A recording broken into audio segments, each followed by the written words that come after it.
A special thank you to each of our subscribers who make this channel possible. Here's today's story. On a dramatic Wednesday morning, Washington was greeted with the startling news of the highest tariffs on foreign goods seen in a century. This shocking development sent ripples through the financial markets, with bond markets flashing warning signs that President Donald Trump's ambitious plan to reshape global trade could potentially lead to a larger economic crisis. Despite the S&P 500 experiencing a staggering 12% drop in just a week, Trump's advisors maintained a facade of confidence, insisting that their strategy to dismantle decades of globalization was sound and would ultimately benefit the American economy.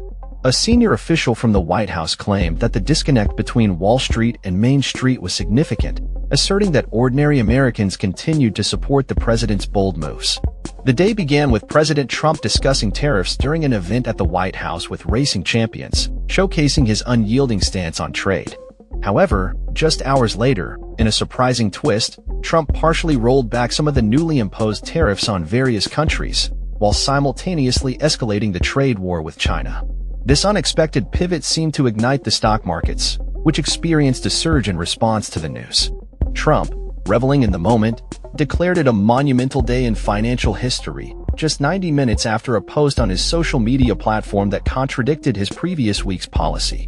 The swift change in strategy came after a flurry of communications between Trump, Republican lawmakers, and foreign leaders, all expressing their concerns regarding the faltering global markets and the looming threat of a worldwide recession. Commerce Secretary Howard Lutnick was seen outside the White House, engaging with officials to discuss the implications of the tariffs. By late afternoon, Trump revealed that he had been contemplating a change in course for several days, ultimately deciding to act based on his instincts and discussions with his team. Late Tuesday night, Trump engaged in a lengthy phone call with Republican senators, some of whom voiced their apprehension about the tariffs. The following morning, he monitored the bond markets, where signs of economic unease were becoming evident. In a conversation with Swiss President Karen Keller-Sutter, who was directly affected by the tariffs on luxury goods, Trump was reminded of the significant role that Swiss businesses play in the American economy, further prompting his reconsideration. As the day unfolded, Trump watched Jamie Dimon, CEO of J.P. Morgan Chase, caution on national television that a recession was a likely outcome if the current economic uncertainty persisted. Dimon's warnings resonated with the president, who later urged the public to remain calm and reassured them that it was an opportune time to invest.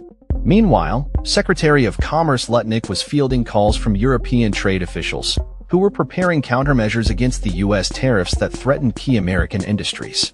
By midday, Lutnick and Treasury Secretary Scott Bessent were in the Oval Office with Trump, crafting the language for what would become one of the most significant announcements of his presidency. The president's remarks indicated a shift in tone, as he described the previous tariffs as a temporary measure, suggesting a collaborative spirit with other nations moving forward. Despite the optimism, many within the White House were caught off guard by the sudden policy reversal, scrambling to understand the implications and details of the new strategy. The day culminated with Trump addressing reporters, asserting that the negotiations were not yet over and that progress was being made. His aides quickly attempted to frame the reversal as part of a larger strategy, claiming that Trump's bold leadership had achieved more in a few days than previous administrations had in decades.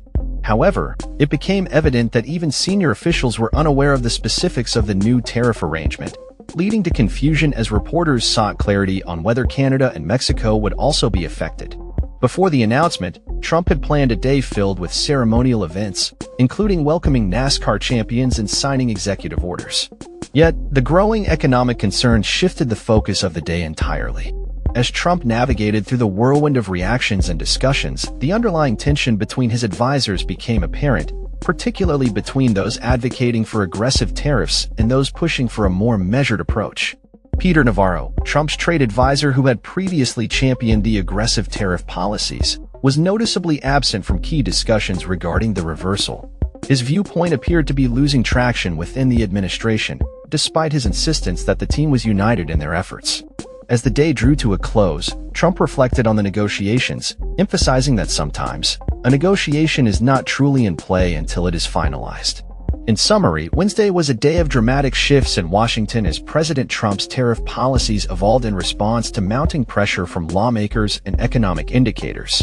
The day showcased the unpredictable nature of trade negotiations and the delicate balance of power within the administration, leaving many to wonder what the future holds for U.S. trade relations in the global economy. That's all for this story. We upload videos every day covering many different subjects, so hit that subscribe button to stay informed. Thanks for watching.